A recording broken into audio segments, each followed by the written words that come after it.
मुझे आपकी बेटी पसंद है, रत्नेश जी ने कमरे में फैले हुए सन्नाटे को तोड़ते हुए कहा। यह सुनकर लड़की अनुष्का और उसके माता पिता के चेहरे पर मुस्कान आ गई, पर लड़के की माँ माधवी जी का चेहरा मुरझा गया। बड़ी चाह थी उन्हें उनके घर में कोई खूबसूरत लड़की छोटी बहू बनकर आए, पर भाग्य का लिखा कौन मिटा सकता है। बड़ी बहू कनक का चेहरा गर्व से फूल गया, क्योंकि अब पूरे घर में उससे सुंदर कोई नहीं है। कहानी आगे बढ़ाने से पहले रत्नेश जी के परिवार का परिचय जानना जरूरी है। रत्नेश जी के फैमिली में पत्नी माधवी और 2 पुत्र केशव और कार्तिक है। केशव की पत्नी कनक अपने नाम के अनुरूप बहुत ही खूबसूरत है। 2 साल पहले ही कनक इस घर में बहू बनकर आई थी। कार्तिक का पढ़ाई भी अब खत्म हो चुका था। करीब 1 साल से कार्तिक नौकरी कर रहा था।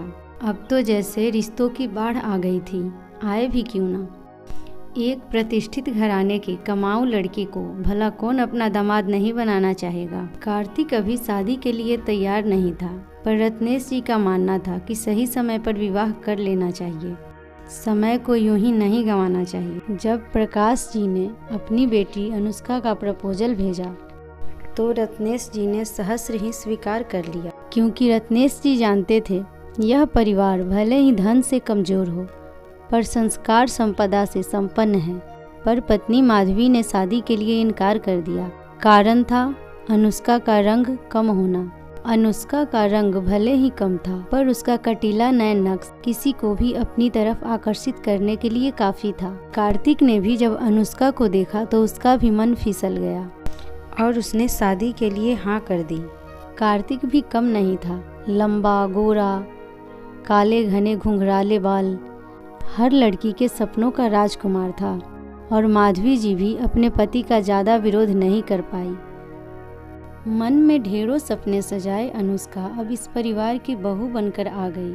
कनक को अपने रंग रूप पर बहुत घमंड था, ऊपर से उसका मायका भी संपन्न परिवार में था, इसलिए कनक बहुत खुश थी। उसका मायका भी संपन्न था, वह हर तरह से अनुष्का के मुकाबले ऊपर थी। पर कनक ये भूल गई थी कि बाहरी रूप से काम नहीं होता है, क्योंकि यह अस्थाई नहीं होता। आंतरिक रूप के आगे सब कुछ फेल है, क्योंकि ये अस्थाई होते हैं। धीरे धीरे अनुष्का अपने व्यवहार से सिर्फ माधवी का ही नहीं बल्कि पूरे परिवार का दिल जीत लिया। पहले परिवार के सभी सदस्य कनक कनक करते थे, जो कि अब सभी अनुष्का अनुष्का ही करते रहते हैं, जो कनक को नागवार गुजरता था। अनुष्का को वह अपनी देवरानी नहीं बल्कि दुश्मन समझने लगी। ससुराल में उसका सत्ता हिलता हुआ नजर आने लगा। अनुष्का कनक को अपनी बड़ी बहन समझती थी, जबकि कनक अनुष्का को नीचा दिखाने का कोई भी मौका नहीं छोड़ती थी। एक दिन माधवी जी ने अनुष्का को बुलाकर कहा, कल मेरी बहन आ रही है, वो 2 दिन यहाँ रहेगी। तुम उनकी पसंद नापसंद का ध्यान रखना, वो शादी में नहीं आ पाई थी। जी मम्मी जी, मैं मौसी जी का पूरा ध्यान रखूंगी, आप चिंता न करें। अगले दिन अनुष्का नहा धोकर रसोई में पहुंची तो पीछे से कनक भी पहुंच गई। अनुष्का, मौसी जी को दाल की कचौड़ी, कढ़ी और करेले की सब्जी बहुत पसंद है, तुम यही बनाना।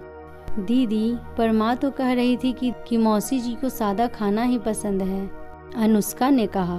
तब कनक गुस्सा होते हुए बोली, मैं तुमसे पहले इस घर में आई हूँ, सबके पसंद के बारे में तुमसे ज़्यादा जानती हूँ, इसलिए बता रही हूँ ताकि तुम मौसी जी को खुश कर सको और तुम्हारा सम्मान बढ़े। आगे तुम्हारी मर्जी, तुम्हें जो बनाना हो बना सकती हो, कहकर कनक गुस्से में चली गई। तब अनुष्का ने कहा, दीदी आप नाराज न हो, आपने जो कहा है मैं वही बनाऊंगी, कहकर अनुष्का ने कनक को मनाया। दोपहर को जब मौसी जी आई तो कनक ने अनुष्का से कहा, अनुष्का तुम मौसी जी को पानी ले जाकर दो और उनके पास बैठकर बात करो, मैं चाय लेकर आती हूँ।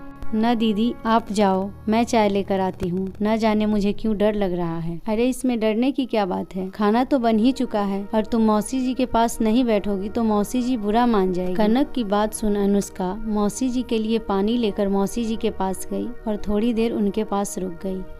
तब तक कनक पसीना पोंछते हुए चाय लेकर मौसी जी के पास आई। अरे कनक, इतना परेशान होने की कोई जरूरत नहीं है, अब तो तुम भी सीनियर हो गई। कनक ने कहा, मौसी जी आप नहा लीजिए, तब तक खाना रेडी हो गया है, मैंने आपके पसंद की चटनी भी बनाई है, थोड़ी देर बाद डाइनिंग टेबल पर सब खाना खाने बैठे। अनुष्का ने सबको खाना परोसा।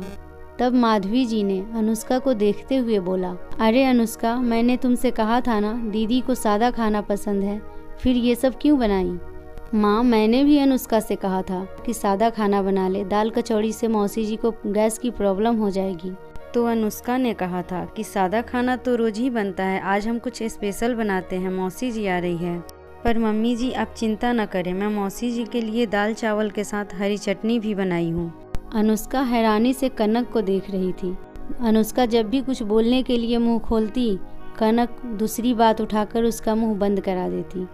खाना खाने के बाद अनुष्का जब मीठा देने मौसी जी के कमरे में गई, मौसी जी माधवी से कह रही थी, तुम्हारी छोटी बहू तो बहुत आलसी है। एक सुबह से देख रही हूँ बैठी है और सारा काम कनक अकेले कर रही है।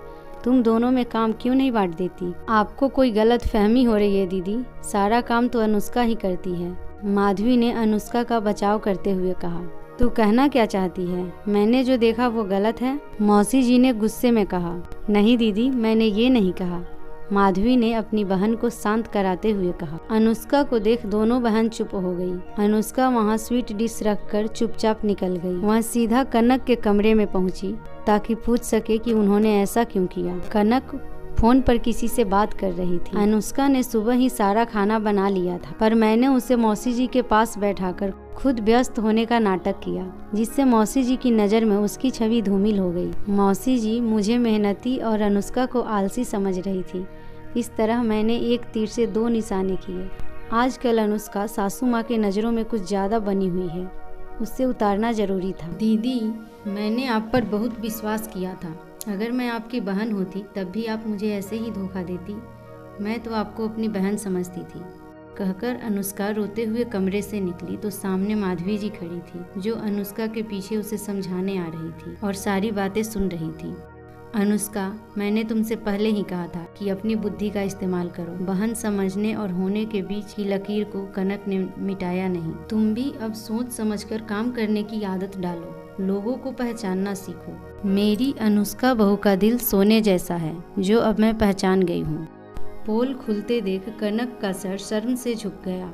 माधवी कनक से बोली, तुम्हें इतनी अच्छी देवरानी नहीं मिलेगी। प्यार दोगी तो तुम्हें सम्मान मिलेगा। इससे पहले कि वो अपना दिल का द्वार तुम्हारे लिए बंद कर दे, तुम उससे माफी मांग लो। कनक ने अनुष्का से माफी मांग ली, पर विश्वास टूटने से अनुष्का अब पहले जैसा विश्वास कनक पर नहीं कर पाई। कनक को भी बहुत दुख कि उसने अपने रूप रंग से परिवार में जगह बनाने की सोची। काश उसने भी अनुष्का की तरह सबको प्यार से अपनाया होता, तो आज बहन जैसी देवरानी का विश्वास न खोया होता। कई बार बात छोटी सी होती है पर घाव गहरा करती है। रिश्तों को जोड़ने के लिए दोनों तरफ का अपनत्व चाहिए। फिर भी कई बार हम अपनी अहम के वजह से रिश्ते खो देते हैं। दोस्तों, कैसी लगी आपको यह कहानी? यदि ये स्टोरी पसंद आए तो वीडियो को लाइक करें, चैनल को सब्सक्राइब करें। धन्यवाद।